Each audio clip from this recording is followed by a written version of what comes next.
Yo, what up? Welcome to another episode of the Oakland Warriors podcast. I'm Patrick, flying solo. So the Warriors, they got their fourth ring, at least the core four did. And it was ring night. They beat the Lakers handily, 123-109 in a game that was never in question. It was cool to see Juan Toscano-Anderson, who's now obviously on the Lakers, be there, get his ring, be part of the ceremony, getting his name called out, going to shake Adam Silver's hand, getting his ring from Peter Guber and Joe Lacob, taking part in the photos, all that stuff. You know, love JTA. Hope he does well. I think Lakers fans will probably really, really like having him on their team, even though overall the Lakers are not very good. So it was cool to see the smile on Klay's face and just remembering the 2019 finals, how tough that was, how heartbreaking, seeing him go through this journey and getting snippets of how tough it was for him. So it makes it all the more worth it. So props to the Warriors. Congratulations to them again. Getting to the game, it was, like I said, never in doubt. The Warriors got a lead up to 27. The Lakers threatened, kind of forced the Warriors starters to have to play minutes in the third and fourth, deep into the fourth, to secure the win. But, you know, I first have to also say, shout out to all the people out there who in 2020 thought the Warriors should trade the number 2 pick that became James Wiseman for some random vet that they thought could be like a Band-Aid to help that team after Klay tore his Achilles, help that team, you know, just make the playoffs. And then shout out to all the people who in the summer of 2021 wanted to trade Wiggins and his contract, Poole, Wiseman, and the 2 picks that became Moody and Kuminga, the number 7 and number 14 picks, for Ben Simmons, for Bradley Beal, for Damian Lillard. Like those 3 guys, you know, they are who they are, but that's just ridiculous, right? I was like adamant about not doing that. And I know a lot of you out there agreed with me, but there were folks who were just like, you know, kind of in weird panic mode. Like, we got to take care of Steph's prime. We got to win now. These guys aren't proven, but like not knowing that this is how dynasties die, which is basically they get really top heavy in terms of salary, they get old, and then they don't have anybody younger who's actually promising, and then they just peter out. Sure, teams, they tend to draft late when they're that good, when they're winning titles, and sometimes they'll find somebody, but not anybody who's going to be a cornerstone, let alone guys like Poole, Moody, Kuminga, Wiseman, who potentially are 4 cornerstones already. So I'm not here so much to say I told you so, but it's like, hopefully there's perspective with this whole thing, that you got to take a long view with this team sometimes, right? Because game to game, there is a bigger picture. I think it's clearer now, especially after winning a title with this grouping, that there shouldn't be like these crazy knee-jerk reactions to things like Kerr saying 2 years ago, we're not chasing wins, or Kerr not doing enough like pick and roll and stuff like that. There is a method to the madness, you know what I mean? And of course, it's not just, you know, like fans out there. It's also national media who's just calling stuff out, looking for stuff to talk about. Again, it's funny to me to hear Charles Barkley declare in the pregame show that maybe the Warriors could win the next 3 or 4 titles, which, you know, we've been saying for a while, right? And then right before the game started, Reggie Miller talking about the Warriors youth and saying that it's such a good thing. I'm not saying Reggie was against it before, but, you know, just this general narrative that like, wow, you know, like they are really, really talented. And when so many people were naysayers about this whole plan. So it's wild, right? Especially like the idea that, you know, trading like the 2 picks from 2021 and then Wiseman, who was injured, Poole, who had just shown some flashes in the play-in games against Memphis and the Lakers, and then Wiggins, who people thought was still just going to flame out, and he was the contract that you had to attach, right? I think there was even chatter of a lesser package with some of those pieces for Pascal Siakam, which I was adamantly against, you know? But anyway, that being said, getting to the game, the Warriors started off slow and the Lakers started off slow. It was kind of ugly. No one could shoot. No one could throw the ball in the ocean.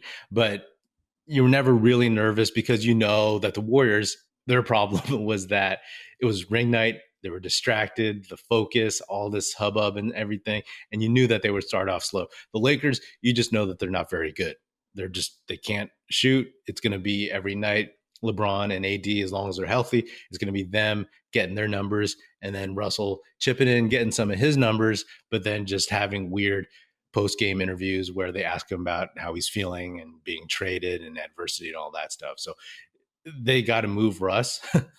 They definitely do, for some legitimate role players and pieces that they could put either in the starting lineup or have come off the bench. Like right now, the Lakers just, this is not a good team.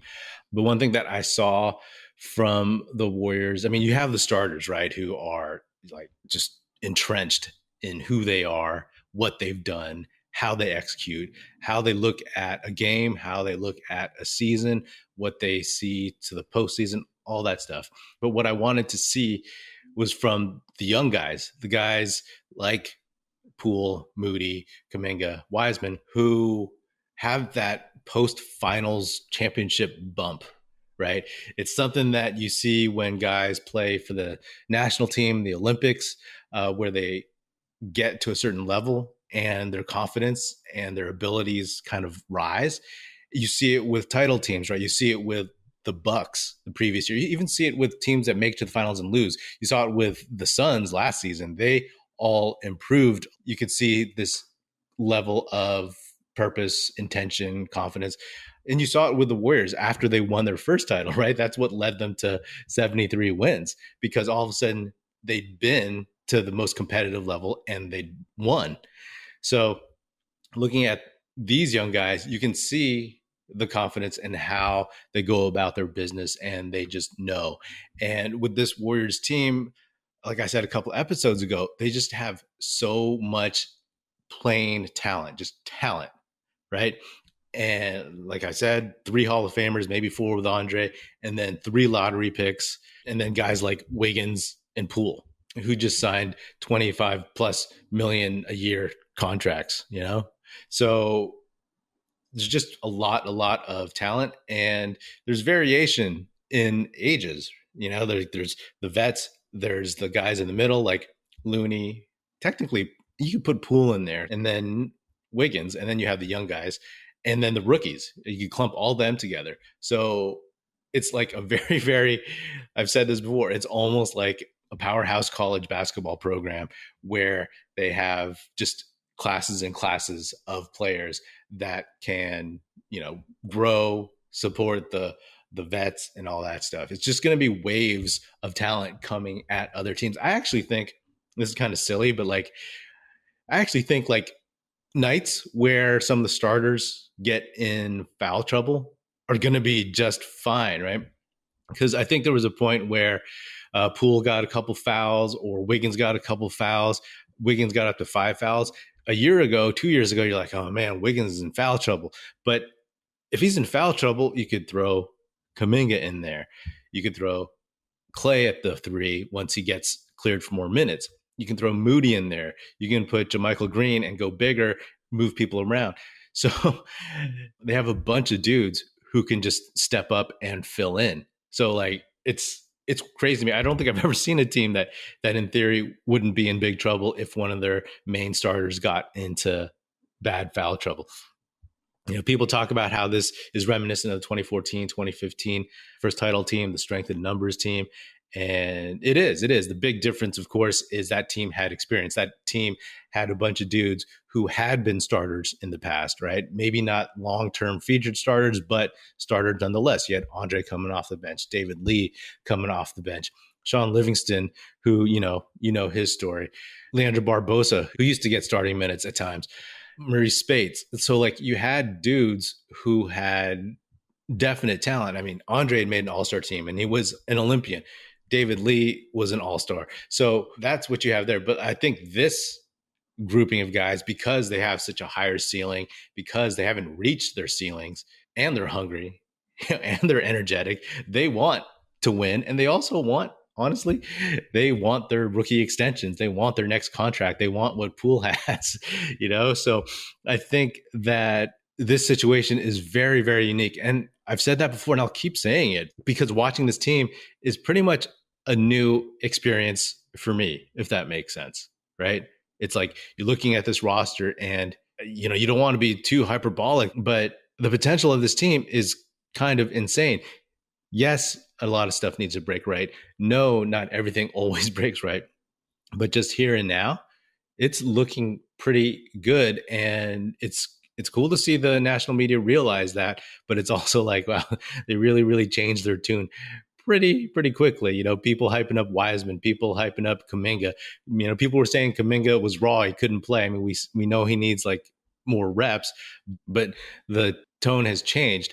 And same with Wiseman, of course. So it's going to be nuts. I mean, it's the equivalent of taking a team with a really, really promising young core right now, like a team that's maybe like, still a bottom feeder or fringe, and then putting them on a team with Steph, Klay, Draymond, Andre, Looney. So James Wiseman got into the game in the first quarter at the 6-minute mark and got to play with the starters. He looked good. He looked decent. He looks like, again, this is his first game, regular season game in front of fans. You believe that? And I love watching him play against AD. When he first played against AD in 2020, his rookie year, he looked out of sorts, right? A little jittery, a little like deer in the headlights. Now he just looks calmer, right? And it's crazy too, because AD is actually a little shorter than James Wiseman. I think AD is officially 6'10".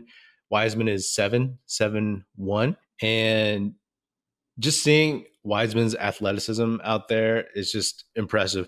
Before he got drafted, what I liked about him was that he was one of those big dudes, one of those rare big dudes who could kind of play like a little guy. You could see him. We've seen him push the ball up the court. We saw that his rookie year. He probably won't do that as much this season until maybe the second half of the season. Before he got drafted, we'd seen snippets of video of him getting like in a defensive stance on the perimeter against a smaller player. He did that against Pat Beverly in this game. He got down and forced Pat Beverly to pass out of it, right? Beverly, dribbled around a little bit, didn't do anything, and then passed out. And then seeing Wiseman run the floor, I used to say he runs like a gazelle. He still does. He runs like a dude who's 6'6". For example, if you watch Anthony Davis, who's had all those injuries over the years and is almost 30 years old, he runs kind of like a 7-footer, right? A little rickety looking, a little stiff looking, whereas Wiseman, he can just get up the court faster than most small guys. Wiseman played 17 minutes. He was 4 for 6, missed all of his free throws, got to work on that. He's probably got some nerves and whatnot. 7 boards, 1 block, 8 points. Not bad to start. In the second quarter, we saw a lineup of Poole, Jonathan Kuminga, Moses Moody, James Wiseman, and Dante DiVincenzo. That's a really fun lineup to me. And again, like it's crazy that, these rotations, they're a little bit different from before so far. We'll see how they persist, but like it's interesting because Kerr is tying James Wiseman and Kuminga's minutes together because Kuminga came in at the 4-minute mark in the first quarter instead of bringing in Moody, who everybody assumed Moody would be, out of those 3, the first off the bench. So I'm sure this stuff will evolve. Wiseman played pretty much 12 straight minutes, like from the middle of the first quarter to the second. So it was interesting to see him go for a while. Like that's a really good sign. He got the break between quarters, but that his body, his confidence, the coaching staff, the training staff, medical staff, that they have enough confidence in his body to put him out there for long stretches. NBA fans, the wait is over. Basketball is back, so tip off the season with DraftKings Sportsbook, an official sports betting partner of the NBA. New customers can make any $5 NBA moneyline bet and get $200 in free bets if your team wins. Check this out. In addition to the usual bets, everyone can boost their winnings up to 100% with DraftKings stepped-up same-game parlays. Go to the DraftKings Sportsbook app, opt in, and place a stepped-up same-game parlay today. With payouts bigger than ever, DraftKings Sportsbook is where I go to bet on the NBA. Obviously, I ride or die with your Golden State Warriors. Download the DraftKings Sportsbook app now. Use promo code TBPN. Make any $5 bet this week and get $200 in free bets if your team wins. Only at DraftKings Sportsbook with promo code TBPN. Minimum age and eligibility restrictions apply. See show notes for details. JaMychal Green, I mean, that dude, just to mention him, again, like people were wringing their hands over missing Otto Porter Jr. and losing him in the offseason, but Green played 23 minutes, 3 for 6, 2 for 3 from 3, 7 boards, a steal, 8 points. I mean, that's what you want. You know, the thing is like he hit a couple threes, and just like every guy who joins the Warriors as a free agent, he just finds himself totally wide open. It's like a practice three. So he might start hitting at close to his career peak this season. He won't get as many shots up, of course, as maybe his most prolific year, but just having wide open threes is something that people have benefited from Steph's gravity over the years. And I look forward to seeing more from him. And I think people not necessarily will forget Otto Porter Jr., but they will understand that over the years, this is how the Warriors have operated on the fringes of their bench, to be honest, right? Picking up dudes who either want to rehab their value or chase a ring. And, you know, that's where Otto Porter Jr. came in last season. That's where Gary Payton II had always come in. And that's where JaMychal Green and Dante DiVincenzo come in. Another thing about Gary Payton II, again, no offense, love the dude, but we didn't see him run and pick and roll with anybody last season, right? You see Dante DiVincenzo doing that with James Wiseman. And even if Wiseman were healthy last year, I don't think GP2 would have been given that responsibility of running the second unit offense. So whereas, as we've said, like Gary Payton II is a far superior athlete and on-ball defender, DiVincenzo, he ain't no slouch, but also he's just more of a overall better offensive player, being able to play both guard spots, run point, and then also just run around for open threes and move the ball and stuff like that. We saw some of that lineup that we saw in the Denver series last season, which was Steph, Klay, Poole, Wiggins, Draymond. That's the one where Poole really established himself in the first few games of the first round. And let's be honest, that lineup is just going to be better this year, right? I think the only player in that group that might see a drop off is Draymond, just because of how he plays and his history. Poole, he's 23, he'll be better. Wiggins, he'll be better. Steph, solid, not changing. Klay, he'll be better. So that new death lineup, or whatever people want to call it, that's going to be really, really interesting to see, like seeing in games, seeing how they close it out. Because of course, they're not as good defensively as maybe the traditional death lineup with an Andre Iguodala out there, but they have Poole, who is, I mean, the shooting of that lineup, which is Steph, Klay, Poole. Are you kidding me? Like, how are you going to guard that? And then Wiggins, he can still play, right? He's good on offense. His three-pointer is more consistent. So I think defensively, if Klay gets a little bit better, maybe he won't get to where he was before the series of injuries. But I think that if you have Dre, Wiggins, Klay, and Steph, who has proven himself to be a solid defender, and then hopefully Poole is a little bit better on defense. So they won't be as bad. But in terms of shooting, like, pick your poison, man. You thought the Splash Brothers were tough to guard when it was just two of them. And then you throw in Poole, and then you still have an offensive killer like Wiggins. That's just rough. That's rough for other teams. And then when they play bigger teams, they can always sub in somebody else, like a Wiseman eventually, or a Looney, or a Kuminga. Real quick on Andrew Wiggins, he looks so much more comfortable now. And it's not like he wasn't before, but just like, again, he got that championship bump. He got the bump of signing for a new deal. And he seems like one of those guys that it might probably have kind of affected him a little bit, the uncertainty and whatnot of not having an extension. So he seems to be playing free and with this newfound bounce in his step, this confidence. And he showed a new and improved step back three, which kind of surprised me. He used it twice, I believe. Overall, he was 4 for 7 from three. But I remember the step back 2 times, and it just looked a lot more fluid, a lot more natural. So that's something to keep an eye on. He didn't, I mean, he used it last season, but it looked a little bit more clunky. He used it a couple times in this game, and there was one, the second one was on the near side to the camera, and it was on LeBron, and he just got so much separation. He just dipped in and then like took the step back and just nailed it. So that's just another weapon. I mean, on this team, legitimately, and not even just hyping it up too much, but there's 4 guys on this team who could legit go for 30 any given night. I'm not saying they're going to average 30. That's impossible. But you have Steph, you have Klay, you have Poole, you have Wiggins, 25 to 30 any given night. Not every night, but any given night. So if like someone's not having it, then another guy can step up and most likely will. And then you have on the bench these young dudes like Wiseman, Dante DiVincenzo, Moses Moody, Jonathan Kuminga. Any of those guys could, on a hot night when Kerr gives them the minutes and the green light, any of those guys could just go for 15 to 20 at any point.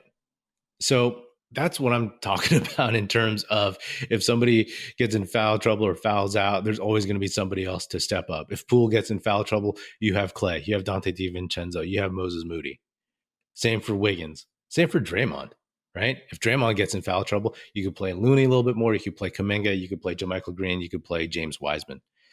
So there's not many holes on this team, to be honest. The only hole is making sure that the young guys get even better. And it's a huge, huge advantage that they were able to play under the big bright lights of the playoffs and the finals and win. Just getting a taste of the playoffs is something, but like getting all the way to the end, that's just a huge, huge accelerated learning curve. You know what I mean? Even for Wiseman, who got to experience it. And again, I love just looking at the bench, on the Warriors bench, and seeing Wiseman in uniform on the bench as opposed to like in a hoodie behind the bench. But yeah, to be honest, I think this team might be even better than we thought because they always had that potential, right? Like the thing about the 2014, 2015 team is like those vets had a ceiling. You knew who they were, and some of them were already like on the tail end of their careers. This team, you don't know what the ceiling is. And over the summer, you know, there was talk about like, okay, we'll see. We've seen some evidence, right? We know from last season, we've seen from preseason, we've seen in this game what the makeup of this team is. And just imagine this team come Christmas time, assuming health, you know, seeing how much more confident Wiseman is, Moody, Kuminga, etc., seeing how they look after the All-Star break during the stretch run of the season, seeing how they look when you need, knock on wood, there's no major injuries, but like, you know, if anybody has to miss a month, 2 months, there's enough guys to hold down the fort. And just as I've always said, with this team, it's prepping for the playoffs, for that 16-win run to get the title. So this is going to be a really fun season. I mean, every season during this dynasty has been interesting and fun, but when you look at the freshness, the newness of this experience, then like I said earlier, this is nothing that I've ever seen. So, you know, enjoy the ride, right? There's 81 more games. You get Denver at Chase Center again on Friday. So definitely see you after that one. Also, quick programming note, as long as I've done game recaps on this podcast, I've done them immediately after the game. Like I would post them, you know, like in the middle of the night, early morning. This season, I'm going to be doing more stuff like the day after. Honestly, just because as much as I loved it and I love talking about this team no matter what, it was just killing me not getting enough sleep. So hopefully you still tune in. Hopefully you can get used to that newer schedule and adjust because, you know, love hearing all your guys' takes on YouTube, on Instagram or Twitter, whatever, So hopefully you stick around for the ride because it's going to be a really, really entertaining one, like probably you've never seen. All right. Well, that is another episode of the Oakland Warriors podcast. Be sure to subscribe wherever you get your podcast. Feel free to hit me up on Twitter at Patrick E. Pino or at Oakland Warriors. Check out our YouTube channel where you can watch this episode, youtube.com/Oakland Warriors. Check us out at oaklandwarriors.com and be sure to tell your fellow Warrior fan friends to tune in and listen. The Oakland Warriors podcast is produced by National Film Society and is a part of the Basketball Podcast Network. And if you're so inclined, please do leave us a 5-star rating on Spotify and Apple Podcasts. And if you want to leave us a nice review saying good stuff about the show on Apple Podcasts, that would be hugely, hugely appreciated, and it would be very, very helpful. Thanks. That's it. Music in this episode provided by Paper Sun. Special thanks to Paul Amardo for production support. See you next time.